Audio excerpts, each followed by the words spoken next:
What would you do if you came home to find your backyard destroyed? Your pool, your personal oasis, filled to the brim with tons of gravel.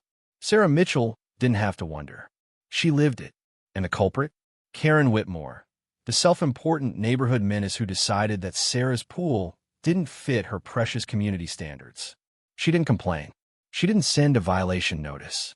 No, Karen hired workers to fill it with rock, without permission, and then had the audacity to act like she had done Sarah a favor. You don't reason with a Karen. You make them regret every bad decision that led them to this moment. Sarah has proof. And Karen? She has no idea she's about to face a lawsuit so devastating it will cost her everything. Sarah isn't just getting her pool back. She's making sure Karen never dares pull a stunt like this again. Sarah Mitchell had dealt with Karen Whitmore's nonsense for years. The constant complaints, the passive-aggressive letters in her mailbox, the ridiculous HOA violations that never seemed to apply to anyone else. But through it all, Sarah had learned to tune Karen out. Until today, the moment Sarah pulled into her driveway, something felt off. Her backyard was too quiet. Normally, the water in her pool would shimmer under the afternoon sun, inviting and peaceful. But as she stepped through the gate, her breath caught in her throat. Her pool was gone, not drained, not vandalized in some petty, fixable way, completely filled with gravel. Tons of sharp, gray stone piled high where clear blue water should have been. The deck was covered in dust, footprints scattered through the mess. Someone had done this deliberately. Sarah's mind reeled. Who? Why? Then she saw it. Taped to her patio door, fluttering slightly in the breeze, was a note. From Karen. Sarah snatched it up, her hands shaking with barely restrained fury. Sarah, I took the liberty of correcting your violation. Your pool was an eyesore and did not fit with the community's aesthetic. You can thank me later. Karen. Sarah stared at the words, heart pounding. She knew Karen was controlling. She knew Karen had delusions of authority. But this was insanity. A slow, burning rage settled deep in her chest. Karen thought she could do this. Thought she could destroy Sarah's property and get away with it? Oh, she had no idea who she was messing with. Sarah wasn't going to let this slide. She was going to make sure Karen paid for every last rock. Sarah stood frozen in place, fists clenched at her sides, heart pounding as the reality of the destruction settled in. Her pool, the place where she spent quiet evenings unwinding, where she hosted friends, where she had invested thousands into making it perfect, was gone. And Karen had the audacity to act like she had done her a favor. Sarah inhaled sharply through her nose, forcing herself to focus. Anger was justified, but anger alone wouldn't fix this. She needed proof. She pulled out her phone, snapping photos of the disaster from every angle. The massive piles of gravel, the dust coating every surface, the boot prints leading from the deck to the gate. And, of course, Karen's smug little note, which Sarah made sure to capture in crystal clear detail.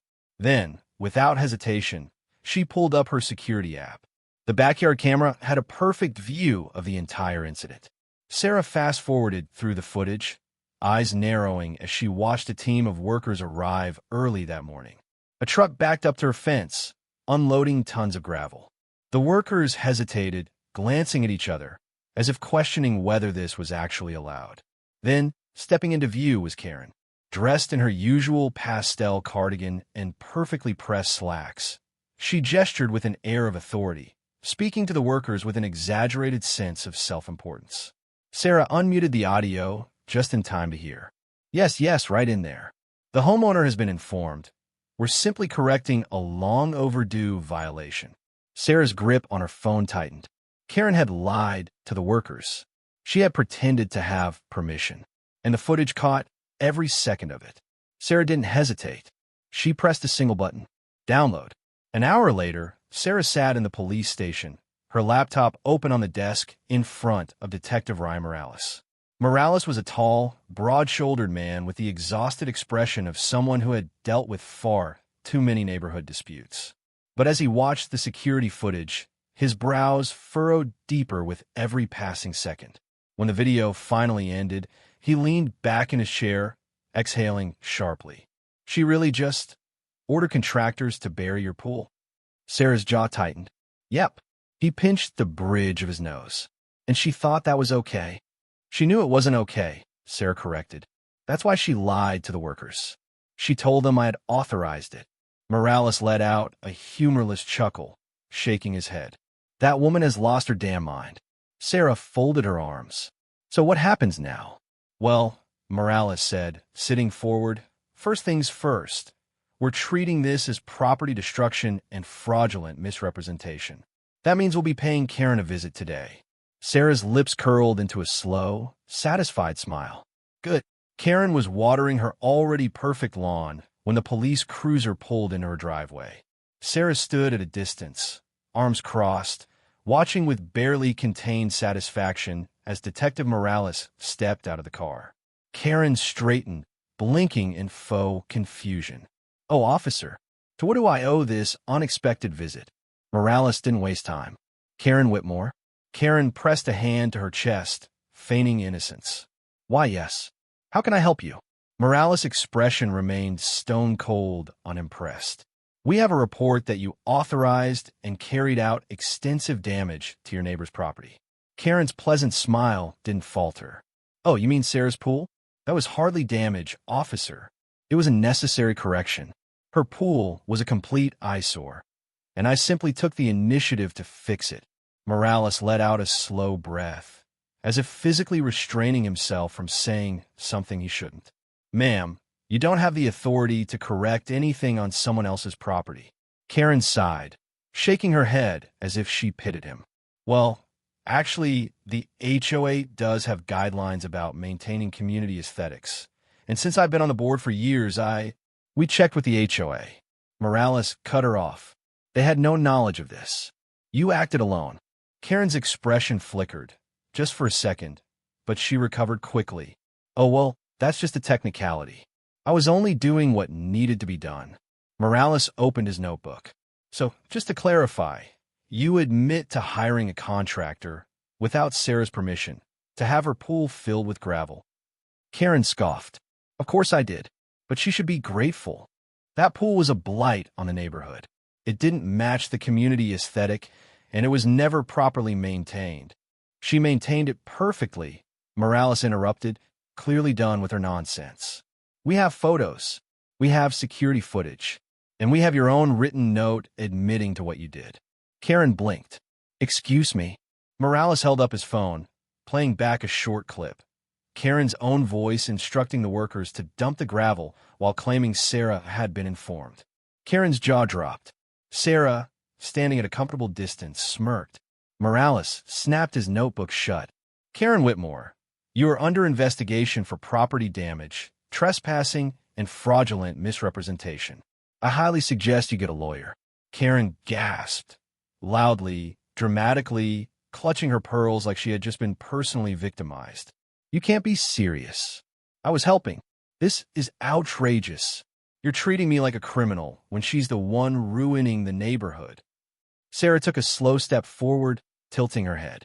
Karen, my pool isn't the problem. She smiled. You are. Karen sputtered. Morales turned back to Sarah. We'll be filing an official report. You want to get your lawyer involved for civil damages. Sarah nodded. Already handled. Karen's face twisted with frustration. This is harassment. I was only doing what was right. You can't do this to me. I won't allow it. Morales gave her a long, unamused look. Ma'am, that's not how laws work.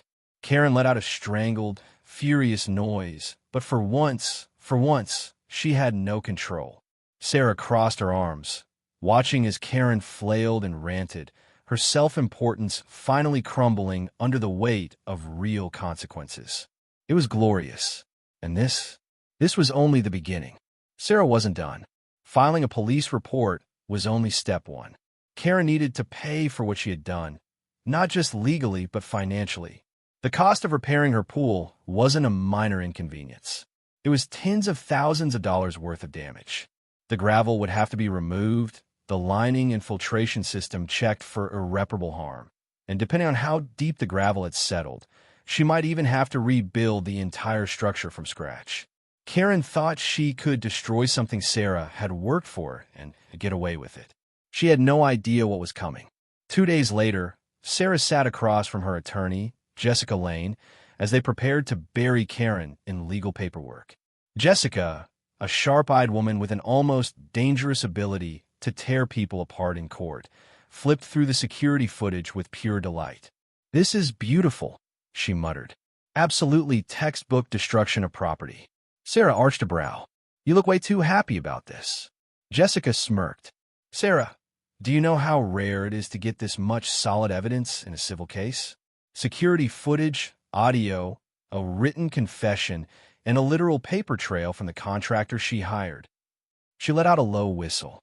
"Karen basically gift-wrapped this lawsuit for us." Sarah leaned back, satisfied. "So what's the next step?" Jessica's smirk widened. "We file today, and given the amount of damage, we're not just suing for repair costs." She tapped the legal document in front of her. "We're tacking on punitive damages." Sarah raised a brow. "How much?" Jessica's grin was positively wicked. "Oh, triple what it costs to fix your pool." Sarah laughed. It was perfect.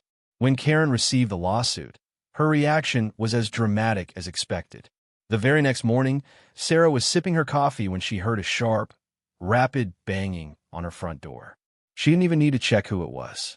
With a sigh, she set her cup down, smoothed out her sweater, and opened the door. And there stood Karen Whitmore, fuming. "How dare you?" she shrieked, shoving the stack of legal documents towards Sarah's face. "You sued me?" "Me?" Sarah didn't flinch. She simply arched a brow and crossed her arms. "Of course I did. You destroyed my property." Karen's face twisted with rage. "That's absurd. I was fixing your property. You're the one who left that horrible, oversized pool ruining the aesthetic of the neighborhood." "I corrected it." Sarah let out a slow, exaggerated breath.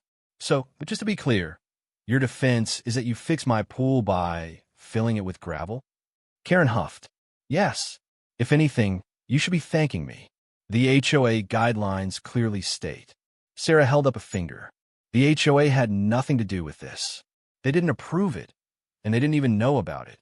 Karen's mouth opened, then closed. Sarah didn't stop. "You lied to those workers. You falsely claimed I approved this.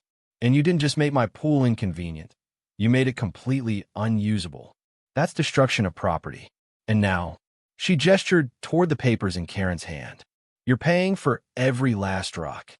Karen's jaw clenched. "This is ridiculous. You can't do this to me." Sarah tilted her head. "I can, and I did." Karen's breathing turned shallow, her hands tightening around the papers. I'll fight this. I'll counter sue. Yes, I'll sue you for harassment. For mental distress. For defamation." Sarah smirked. "Go ahead. I'd love to see you try." Karen's lips trembled with barely restrained fury. But this time, she had nothing. No HOA to back her up. No fabricated complaints. No power. Just a lawsuit with her name plastered across it in bold, legally binding letters. And for the first time ever, Karen Whitmore had to face real consequences. Sarah? She was just getting started. The courtroom was packed.